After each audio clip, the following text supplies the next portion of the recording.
폭염의 기세가 거세게 지금 우리에게 몰려오고 있습니다.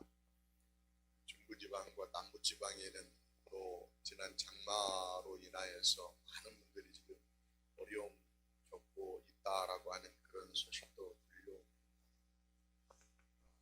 우리가 같은 한 공동체로서 한 민족으로서 어려움 당하는 이들에게 마음도 접어주시고 또 이 폭염의 시기를 보내면서도 우리 모두가 또 잘 견뎌내고 이겨내고 건강하게 여름을 날 수 있었으면 좋겠다 싶습니다. 휴가 시즌이 시작된다 싶습니다. 많은 분들이 아마 재충전의 시간들을 갖고 있는 것 같습니다. 쉼의 시간을 허락하셨다라고 하는 것은 그 쉼을 통하여서 충전하고 힘을 얻자라고 하는 거니까 그 시간도 지혜롭게 잘 선용할 수 있었으면 좋겠습니다.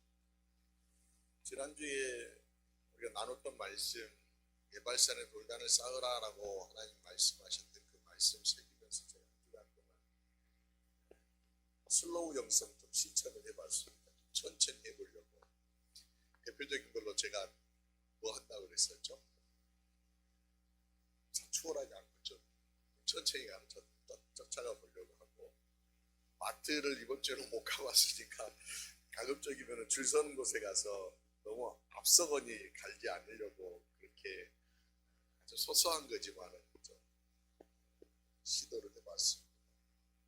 급히 가는 것도 좋은데 천천히 가는 것도 나름 여유가 있고 또 그 안에서 너무 급하게 서로 들어보면은 지치게 되더라고요. 쉽게 지치게 되는데 머릿속으로 계속 마음속으로 슬로우 그렇게 하면서 일을 했더니 한주간 그럭저럭 더위 가운데에도 잘 견뎌냈던 것 같습니다. 온전하게 다 제가 계획했던 것 이뤄내지는 못했지만은 한 걸음 한 걸음 이렇게 갈 수 있다라고 하는 것이 너무 좋은 것 같습니다. 말하기는 우리가 지난주에 말씀 나누면서 이런 것들의 목표가 뭐인지, 왜 이런 것들이 필요한지에 대해서 생각했었죠. 기쁨, 감사, 또 사랑, 이런 주님께서 우리에게 누리라고 주셨던 것들을 충분하게 누리기 위해서 이런 것들이 필요한 거예요. 신앙의 자리 안에서 특별히 오늘 예배 드리면서도 예발산에 오르는 심정으로 오르셨잖아요. 나를 돌아보고 또 하나님 주신 말씀에 아멘하며 우리가 한 걸음 더 주님 앞에서 부어주신 은혜들을 충분하게 누리고 즐거워하는 그런 시간으로 여러분 세워갔으면 좋겠습니다. 오늘부터 저는 몇 주간 동안 요나서 말씀을 좀 같이 여러분과 나누려고 준비하고 있습니다. 요나서 그러면 여러분들 얼른 떠오르는 몇 가지 단어들이 아마 있으실 거예요. 요나 그러면 떠오르는 단어 착착착 하나 한번 얘기해 보십시다. 요나, 도망, 물고기, 사흘. 저는 요나 그러면은 이렇게 머리 이렇게 대머리 된 것도 약간 생각나고 그런, 그리고 박명풀, 이런 것들이 아마 여러분들 기억이 나고 생각이 떠오르실 겁니다. 짧은 4장의 성경으로 되어 있어서 우리가 흔히 아이들에게 들려주는 그런 이야기들, 우리가 또 잘 알고 있는 여러 스토리들 가운데 다른 어떤 성경의 책보다 우화처럼 이렇게 읽으면서 재미있게는 있지만은 도대체 왜 요나서가 이 성경 안에 필요한지에 대해서 묻게 되는 그런 거잖아요. 요나서 안에는 굉장히 풍요로운 내용들이 담겨져 있습니다. 짧은 성경이지만 그 안에 하나님의 성품이 담겨 있고요. 또 하나님께서 사람들을 대하는 방법에 대해서도 담겨 있고요. 또 이방인들에 대해서 하나님이 어떤 생각을 갖고 계시는지 하나님의 생각도 이 안에서 읽어볼 수 있고요. 또 하나, 심판과 구원이라고 하는 과정들이 어떤 과정을 통하여서 이루어지는가에 대해서도 우리가 새겨볼 수 있는 그런 책이 바로 요나서입니다. 오늘 저는 첫 번째 시간으로요, 도망하는 선지자에 대해서 좀 얘기해 보려고. 도망하는 선지자.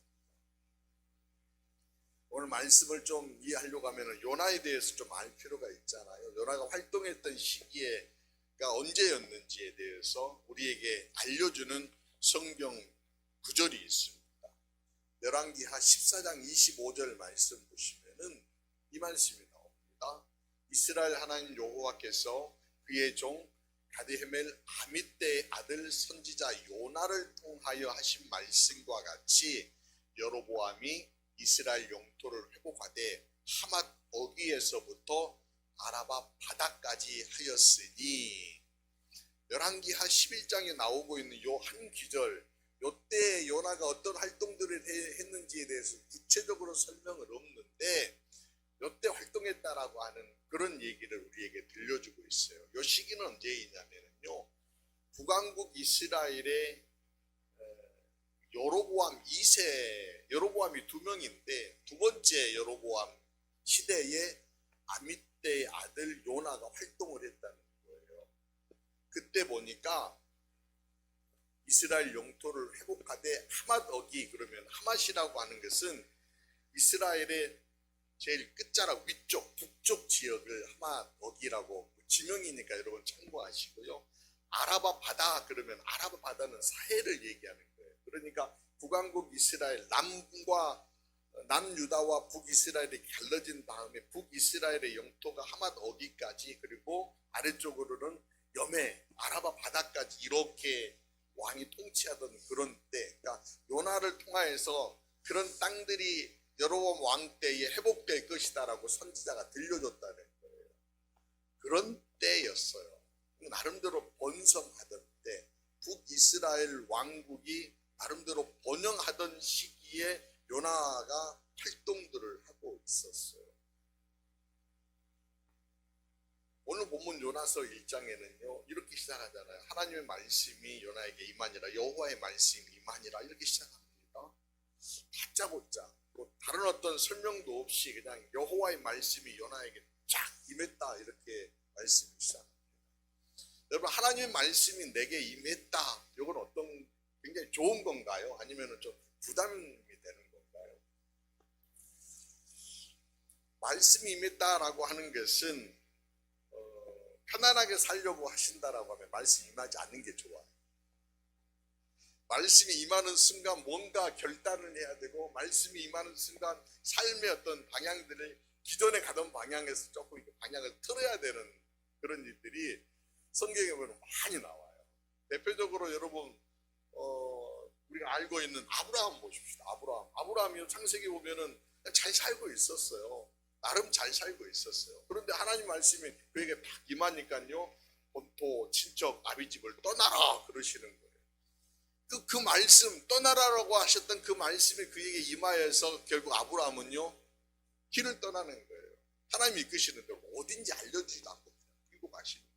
아브라함은 그 말씀에 의지해서, 그 말씀이 임하여서 그게 감동와서 끌려가는 것이죠. 또 아모스라고 하는 선지자, 대부분의 선지자들이 대부분 그랬습니다. 선지자들, 아모스라고 하는 선지자는 뽕나무를 배양하던 아주 평범하게 살던 사람이었어요. 그런데 그가 하나님의 말씀이 딱 임하게 되니까요, 나름대로 북이스라엘 왕국이 타락하고 폐역한 일들이 막 펼쳐지고 있을 적에 남유다 사람인데 북쪽 가가지고 하나님 말씀 전하게 되는 거예요. 그러니까 하나님 말씀이 임한다라고 하는 것이 내가 편안하게 살려고 하면은 임하지 않는 게 좋겠다, 이렇게 생각할 수 있지만, 그러나 한편으로 하나님 말씀이 임했다라고 하는 것은 지금 하나님이 나에게 뭔가 말씀하시고 내가 필요하다는 거죠. 그런 의미에서 하나님이 설계하시고 하나님이 실행하시는 그 일에 내가 하나님과 함께하며 그 일들을 감당할 수 있는 영광을 누린다라고 하는 측면에서는 너무나도 좋은 거예요. 너무나도 행복하고 너무나도 가치 있는 일인 거죠. 여하튼 지금 오늘 요나에게 여호와의 말씀이 쫙 임하였습니다. 임한 내용이 이제 또 중요하잖아요. 2절 말씀, 하나님 뭐라고 말씀하시는지 들어봐야 되잖아요. 하나님 이렇게 말씀하세요. 같이 한 목소리를 읽어볼까요? 시작. 너는 일어나 저 큰 성읍 니느웨로 가서 그것을 향하여 외치라. 그 악독이 내 앞에 상달되었음이니라 하니라. 니느웨라고 하는 성은요, 아수르 당시에 그 바벨론이 아직 왕국이 형성되기 전이니까 여러 나라들이 막 쪼개져 가지고 조그맣게 있었는데 유독 그 나라들 가운데 힘을 막 키워가면서 세력을 키워가고 있는 나라가 아수르라고 하는 나라였어요.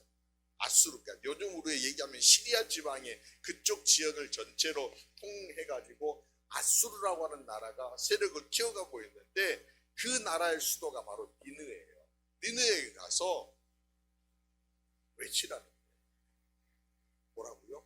그 악독이 내 앞에 상달되었다.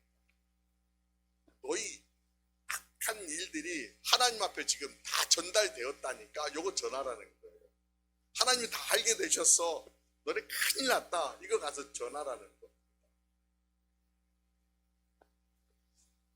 아수라고 나라가 얼마나 악독한 나라였는지에 대한 역사적인 기록을 보면은 살마네세 3세라고 하는 사람이 나라를 다스리고 있을 적에 어떤 악행들을 했냐면요. 전쟁하면서 포로를 끌고 오잖아요. 그러면 그 포로들을 고문하고요. 고문하는 것들, 또 사지를 절단하는 것, 목 베는 장면들, 이런 장면들을 구조, 벽에다가 막 새겨가지고 놨대요. 그러니까 보라는 거예요. 그만큼 우리가 힘 있다. 너네 만약에 우리 말 듣지 않으면 이렇게 너희는 처단한다. 그러니까 그거 보면은 사람들이 막 벌벌벌 떨 거 아니에요.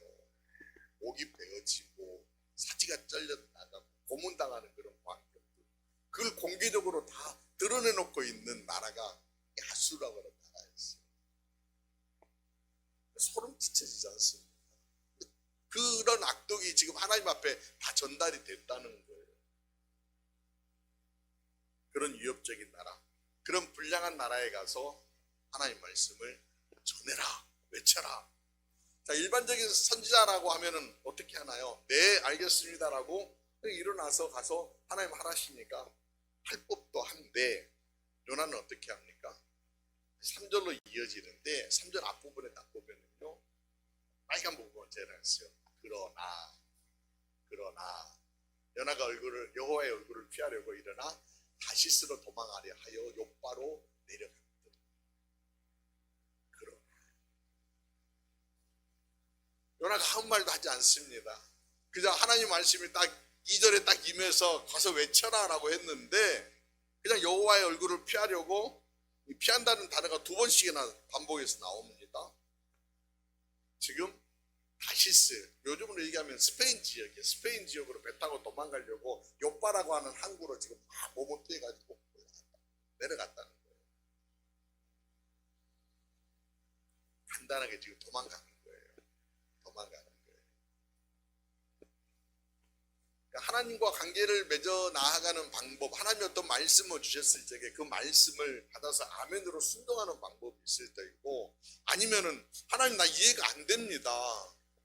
저를 좀 어떻게 좀 이해를 시켜 주십시오라고 그렇게 밀당을 하는 방법이 있을 거고요.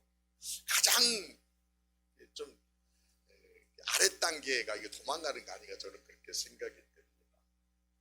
그러니까 하나님 어떤 인격적인 어떤 대화를 시도해 보려고 하지 않고 그냥 딱 자기를 닫아버리고 폐쇄해버리고 은밀하게 도망가는 거예요.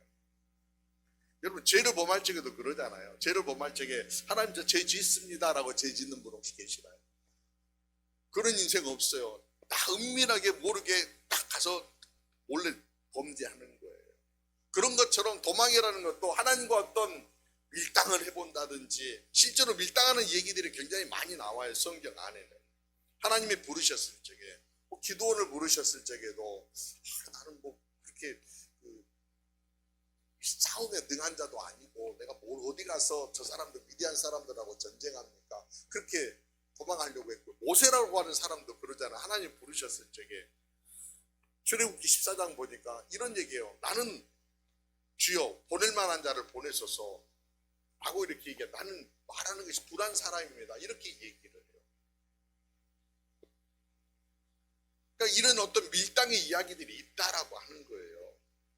근데 하나님이 대할 적에, 그렇게 밀당할 적에는 그냥 확 놔버리시는 것이 아니라 때로는 밀당하는 거니까 하나님이 쫙 그렇게 당기시잖아요. 당겼다가 살짝 풀어주기도 하고, 모세가요 보낼 만한 자를 보내셔서 나는 말하는 것이 잘 못합니다라고 하니까 하나님 뭐라고 그랬었냐면은, 야 내 형 아론이 있지 않냐, 내 형 아론 두었으니까 아론이 얘기할 거야, 너는 가서 그냥 서 있기만 해, 말은 형이 할 거야.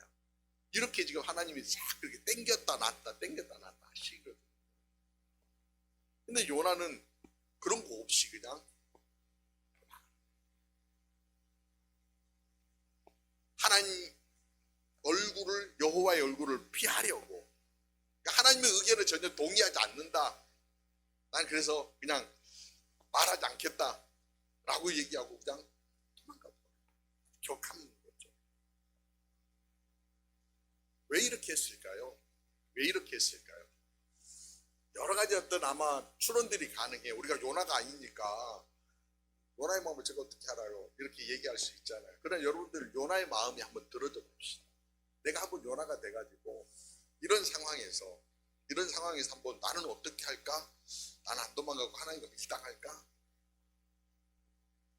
요나는 도대체 왜 도망갔을까? 현실적인 어떤 측면에서 한번 여러분들 한번 고려를 해보십시다. 현실적인 측면에서 요나가요, 니느라고 하는 성에 가서 하나님 말씀하시는 대로 너희의 악독이 그 앞에 다 상달되었다 이렇게 얘기할 수 있을까요? 외친다고 그래요. 그래서 외쳤다고 해요. 외친다고 그 사람들이 들을까요? 현실적으로 보자고, 현실적으로. 좀 더 리얼하게 볼까요? 1941년도에 히틀러가요, 유태인들을 막 학살하고 핍박하고 전쟁을 일으킵니다. 근데 유태인 납비 중에 한 사람이 이건 아니야, 히틀러 이거 잘못한 거야. 그리고 베를린에 가가지고 히틀러에 나가서 피켓 딱 시위라고, 히틀러 너의 악독이 지금 하늘에 다 상달되었다 이렇게 들고 간다고 생각해 보세요. 어떤 일들이 벌어질까요? 그냥 죽는 거지. 돌팔매질 당해서 죽기도 하고 죽을 수도 있고요. 아니면은 그냥 나치게 끌려가가지고 죽을 수도 있는 거예요. 지금 니느웨 성에 가서 이렇게 요나가 외친다라고 하면은 그 사람이 누군지 알잖아요.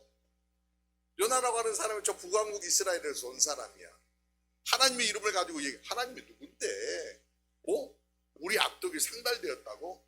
말 같지도 않은 소리, 돌팔매질 당할 수 있는, 현실적으로 보면 그렇다는 거예요. 현실적으로. 그러니 현실적으로 판단해서 하나님 이건 아니에요, 하나님 뭔가 크게 실수하고 계시는 거예요, 잘 모르시는 거예요, 이런 막 들 수 있다는 거죠. 또 한편으로 그가 알고 있는 하나님, 정의의 하나님이시고 공의를 행하시는 하나님이시고 악한 것들을 눈뜨고 보지 못하시는 하나님이시다라고 하면은 요나 입장에서는 어떻게 해야 돼요? 당연히 심판하시는 게 맞아요. 하나님 심판하세요. 소돔과 고모라 성을 멸망하시 심판을 하셨듯이 지금 이 땅도 그렇게 하세요라고, 만약 그렇지 않으신다라고 하면은 하나님 공의가 지금 무너져 내릴 수 있어요 라고 그렇게 요나가 항변할 수 있는 거죠. 그런 마음 들지 않을까요?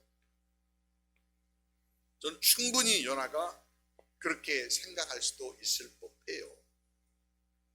자칫하다가는 사람들이 바라볼 적에 하나님의 선하심, 하나님의 정의에 대해서 의심할 여지가 있으니 하나님 그리 하시면 안 돼요. 근데 하나님하고 밀당할 생각은 없어요. 그저 그냥 도망을 쳐버립니다. 자, 우리에게도 이런 비슷한 상황이 펼쳐지면 여러분들은 어떻게 하실까요? 그냥 오늘 설교를 들으면서 또 내게 하나님 말씀이 임해서 어떤 감동이 주어졌는데, 그건 하나님 말씀이고 내 현실은 이거예요, 나는 현실로 다시 돌아가실래요? 아니면 하나님 그건 아닌 것 같아요, 하나님 지금 이렇게 행하시면 저 가가지고 돌 맞을 수 있어요, 그래도 가야 돼요, 이렇게 묻지. 아니면은 하나님 이런 상황에서 하나님이 공의로우신 하나님이 무시당할 수 있는 거예요. 하나님의 얘기에 대해서 하나님의 정의에 대해서 의심할 수 있는 그런 상황이 펼쳐지고 있어요 라고 그렇게 하나님께 밀당하실래요? 저는 도망하는 것은 방법이 아니라고 여겨집니다. 신앙생활 안에서 우리가 그렇다고 해서 맹목적으로 무조건 다 아멘 하자라고 여러분들에게 권하는 건 아니에요. 좀 적극적으로 해결하는 방법, 저는 하나님과의 밀당을 추천드립니다. 밀당을 하십시오.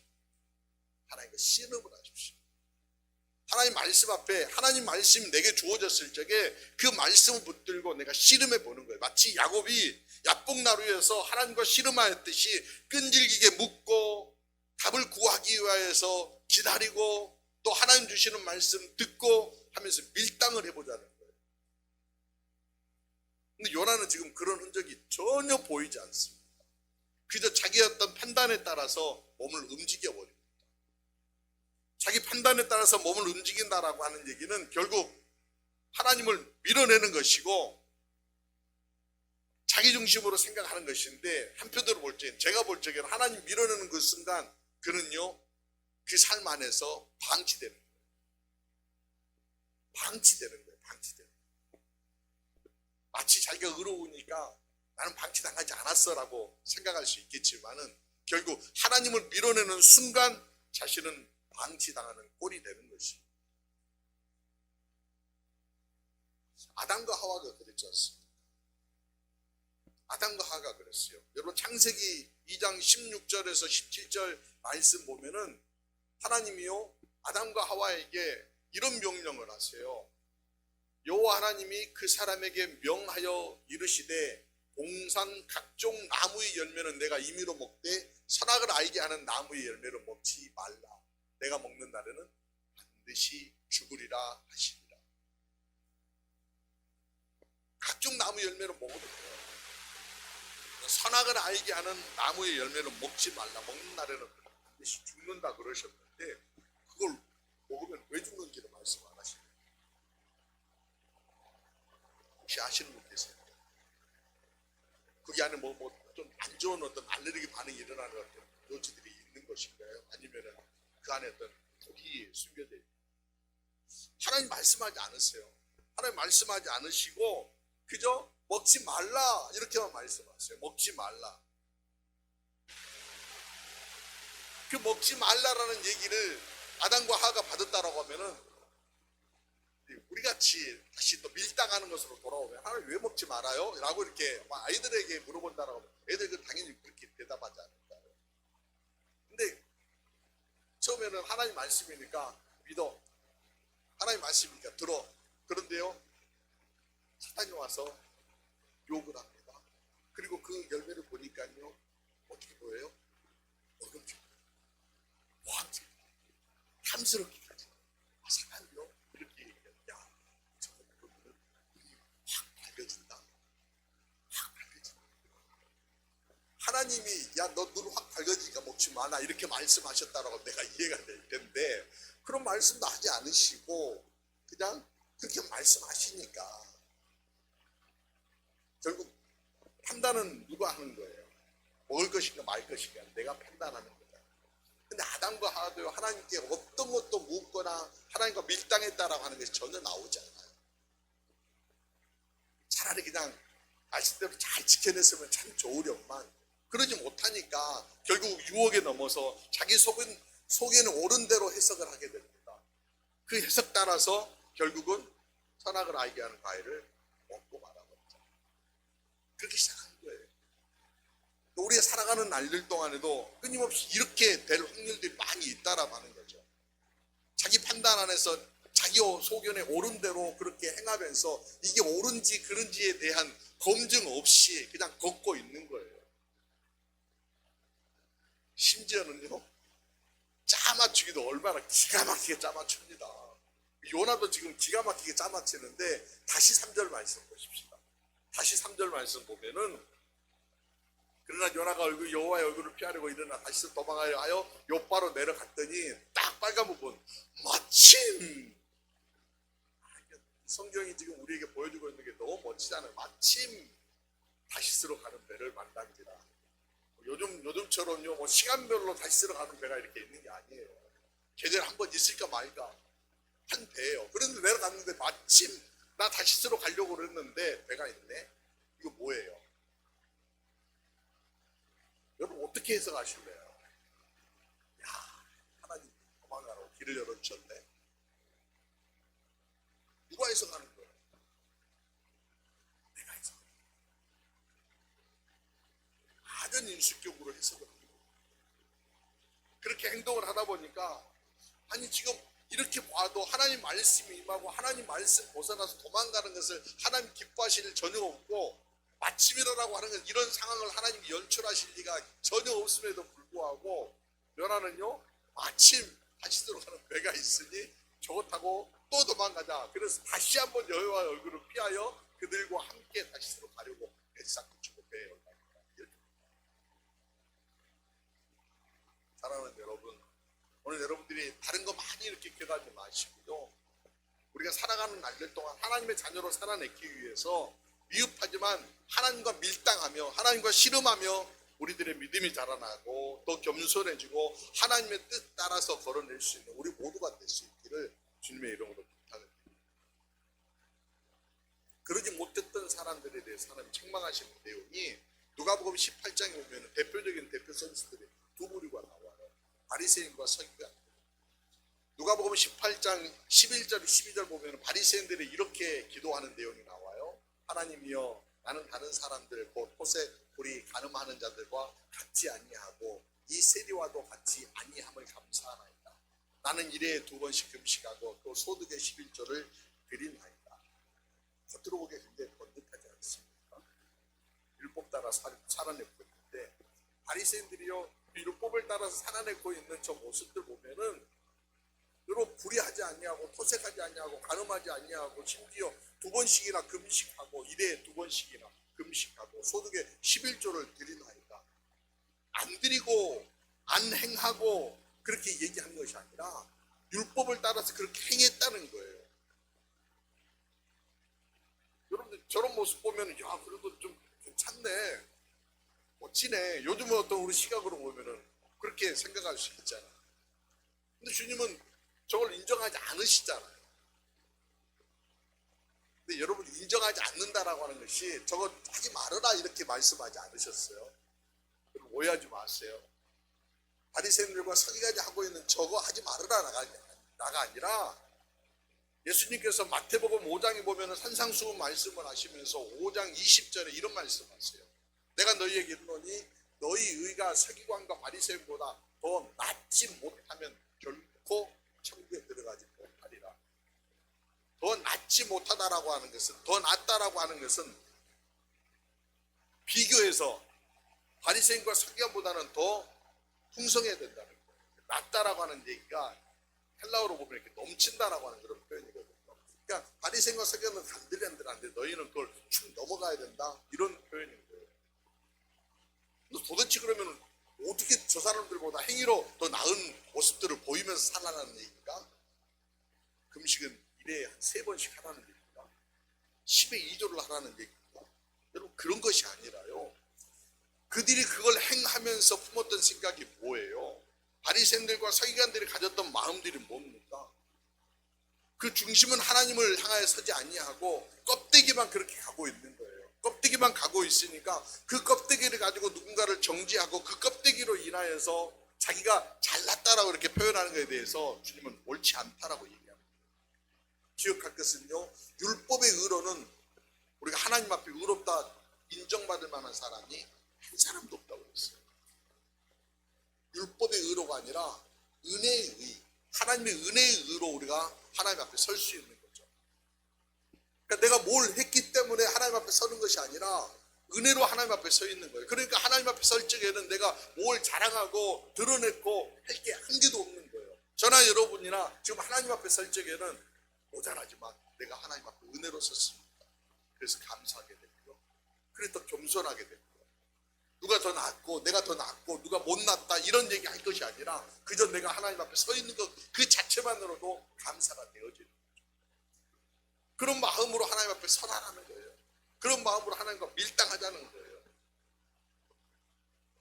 사랑하는 여러분, 결국 밀당을 선택하는 것은 그 이후에도 하나님과 동행하는, 하나님과 끊임없이 살겠다라고 하는 결정 아닐까요? 하나님을 선택하는 사람들은요, 저는 그렇게 생각하는데, 하나님을 선택하는 사람은 그 마음 중심에 하나님을 늘 품고 사는 사람, 하나님과 늘 함께하는 사람. 여러분, 배를 보면은 배의 큰 배든 작은 배든지 밑에 배 밑창에는요 밸러스트라고 하는 수평을 잡아주는 물질들이 있어요. 이게 물이기도 하고 또는 뭐 자갈이나 모래를 놓아가지고 배가 요동칠 적에 중심을 잡는 것이 밸러스트예요. 밸러스트가 없이 항해를 하게 되면은요, 바람이 불면 배가요 슉 넘어가고, 근데 밸러스트가 있으면은요, 바람이 불더라도 다시 복원력을 계속해서 유지하는 수 있어요. 자동차의 내비게이션은 우리가 가야 될 목적지를 향하여서 지정하고 끌고 가지만은, 밸러스트는 우리가 가는 동안 흔들리겠지만은 다시 복원하여서 다시 서게 하는 역할들을 하는 거예요. 하나님이란 분이 바로 그런 거예요. 내 안에 하나님이 거하심으로 내가 세상 살다 보면은 얼마나 많이 흔들립니까? 한 주간에 여러분 얼마나 많이 흔들리셨습니까? 이런 유혹의 소리 들려오고 저런 유혹의 소리 들려오고, 내 마음이요 그냥 바람에 나는 그냥 이렇게 나뭇잎처럼 휙 하면은 저리 갔다가 바람 또 휙 하는 그런 마음 아니야. 그런데 내가 중심에 그 하나님을 모시고 산다라고 하면은, 그 하나님을 부르고 예수로 충만한 그런 삶을 살아낸다라고 하면은, 내 편의로 해석하는 것이 아니라 상충된 의견 안에 하나님의 뜻을 묻고, 하나님의 끝자락에 어떤 하나님의 뜻이라 할지라도 그 뜻을 붙들고 한 걸음 한 걸음 하나님의 자녀답게 삶을 살아낼 수 있지 않을까요? 사랑하는 여러분, 도망하는 선지자가 됩니다. 어색하고 모자라고 모습이고, 차라리 도망하지 아니하고 하나님과 밀당했으면 참 좋으련만 하는 그런 아쉬움이 있습니다. 살아내는 날들 동안 우리도 그렇게 삶을 살아낼 수 있었으면 좋겠습니다. 하나님이 말씀이 임하였을 때 도망하는 것이 아니라 내 편의대로 해석해버리고 짜맞추기로 하나님 뜻을 맞춰서 걷는 걸음들이 아니라, 끊임없이 하나님과 밀당하고 하나님과 씨름하며 흔들리는 가운데도 다시 복원하여 하나님의 뜻을 따라 신실하게 걸어내고 달려내고 우리가 가려고 하는 그 목적지를 걸어가는 우리 모두가 될 수 있기를 주님으로 기도드리시겠습니다. 사랑의 주님, 주님의 말씀이 우리 가운데 이 시간 임하심을 믿습니다. 그 말씀이 내 안에서 요동하며 갈등하는 상황을 만날 때에 도망하지 않게 하시고, 도리어 씨름하며 주님의 뜻을 헤아려 알아가는 폭을 넓혀가고 또 은혜를 새기며 나아가는 걸음들이 될 수 있도록 주장하여 주옵소서. 이 시간 다시 새깁니다. 내 의로 살아가는 사람이 아니라 하나님의 은혜로 살아가는 자임을 믿지 않게 하옵소서. 세상의 기준을 넘어서는 자답게 하나님의 거룩한 자녀들로 서게 하여 주옵소서. 하나님을 내 삶의 수평수로 삼고 요란한 중에도 중심을 지켜 전진할 수 있도록 이끌어 주옵소서. 매 순간 저희를 다스려 주시고 이끌어 주시는 그리고 주 예수 그리스도의 이름으로 감사하며 기도드리옵나이다. 아멘.